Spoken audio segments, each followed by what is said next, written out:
Good afternoon and welcome everyone. Thanks for joining today. My name is Andrew Anderson, and today my colleague Brian Bach and I would like to welcome you to our webinar series, Tier1 Delivers. Today we will be covering the Tier1 Mobile application for investment banking. Before we start, if there are any questions, please use the chat feature and we will either answer the questions on the call today or someone will reach out to follow up with you.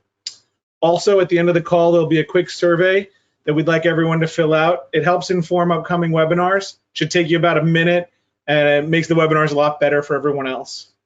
So without any further delay, Brian, let's kick it off. Excellent, thanks, Andrew. So today I'm Stephen Miller, a coverage banker at Tier1 Investment Bank. I've logged in from my iPhone to Tier1's mobile application. And today we're going to focus on two main real-life situations for Stephen. First, preparing himself ahead of an upcoming meeting with Barrick Gold. And second, entering a call report to share information about that meeting with his deal team and coverage team partners in real time. I'm going to start with our navigation menu, which can be accessed at the top left-hand corner of the screen, the three horizontal lines. And you can see we have available choices that Stephen can take to begin his work. Lists, accounts, contacts, recent call reports, upcoming meetings, and a handful of others. So I'm going to dive into the lists view here. And for those of you who are users of Tier1's desktop application Client Center, these lists will be identical and update in real time as edits are made. So Stephen covers a handful of accounts for us. He can see the team contacts and accounts view for what his team is focused on, and he has a handful of custom lists that he's created for himself, including some Barrick very important people. I'm going to dive into the accounts that Stephen covers for us at Tier1, and I'm able to see the 20 accounts that Stephen has coverage responsibility over. I'm going to click on Barrick Gold. And I'm brought to an account information tab where I see high-level information about the account, including tiles, which we can configure with data at each of your firms, where I see last contact date, who the relationship manager might be if there is one, how much activity we've done with the account year to date. And I also have access to information like their website, description, or a phone number, which is actionable from within the iPhone and Android mobile devices. When I select the Contacts tab, I see all of the folks who work at Barrick Gold who are in scope for Stephen to take a look at, to interact with, to enter interactions about. I can access the Coverage tab to see who else internally at Tier1 has responsibility to be covering Barrick. Finally, and importantly, I can also see call reports that have been done with Barrick in recent days and weeks to see what have we been speaking with Barrick about as I prepare to head into an upcoming meeting with them. So I can see here on May 13th, we finalized a strategic alignment plan, and that's likely what we're heading in to talk with them about today. Lastly, I'd just like to highlight one other tab that we have available here. It's accessing fact set information.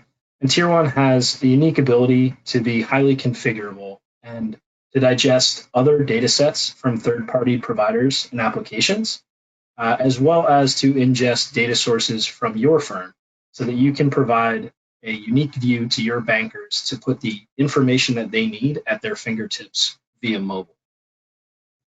I'm going to go back now to the contacts at Barrick, and Charles Birchall is the vice chairman who we're heading in to meet to discuss some M&A with. And on the contact information tab, you can see that I have quickly, again, some tile information here about Charles, including his relationship manager, my colleague, Alistair. I can see the most recent interests that we've been speaking with Charles about. And I also have his primary phone number and his email that are accessible to me and also actionable from my mobile device. I can see if the coverage is any different on Charles internally. I can see recent call reports that we've done with Charles directly. And And what I'm going to do is skip ahead in our timeline and pretend as though we've just come out of the meeting with Charles, and now we have some information that we'd like to share with our coverage team partners and deal team partners. And I can do that using the icon on the top right-hand portion of the screen with 3 people and the plus sign. And that launches our call report form. I can change the status to completed since we've just completed the meeting. And we got the go-ahead to investigate M&A options, which is very exciting. And I'm going to enter some notes here from my team. That Charles and the team were excited about the options we presented them. They asked us to do some more due diligence on 5 out of the 7 names that we spoke about. And we now want to move into our post-mandate workflows that we can access using Tier1's deal management system.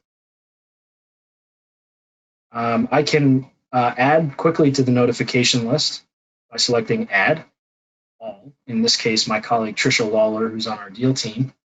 And by hitting Save and Email, it's going to disseminate the information about this call report to myself and to Trisha. At this point, I'm going to pause and switch over to our iPad application and allow Andrew to jump in and talk about questions. Yeah, we had one question come in over text.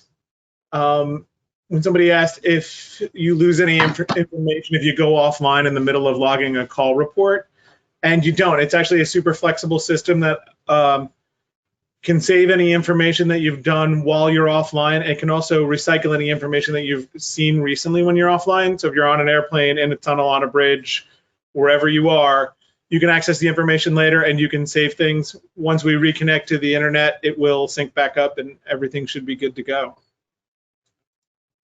If there are any other questions, you guys can just post them up to chat. But Brian, I think we're ready for iPad. Excellent. Thanks, Andrew. So the first thing that we're able to immediately note in our iPad application is that we have more screen real estate. And so what we've done is pushed in a calendar for our bankers who are on the road and likely need to get ahead in visualizing what their schedule is for the upcoming months, week, days, etc. And today I'm going to look at my days view, and we can see that I have a pricing discussion, I have follow-up meeting from a pitch, and a closing dinner later on this evening. I also have some tasks that are available here in the event that you're leveraging our robust task management system. But I'm going to flip back over to the month view, and we can see how that looks. By entering the navigation menu in the top left-hand corner of the screen, once again, you can see that my options on iPad are identical to those on iPhone. So I'm able to access lists, accounts, contacts, and recent call reports very quickly. I'm going to choose the accounts view again, and I'll go back into Barrick Gold,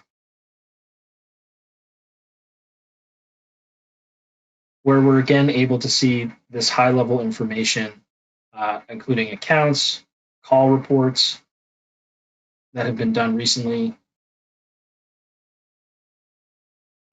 the coverage internally, and the contacts, like our primary contact, Charles Birchall.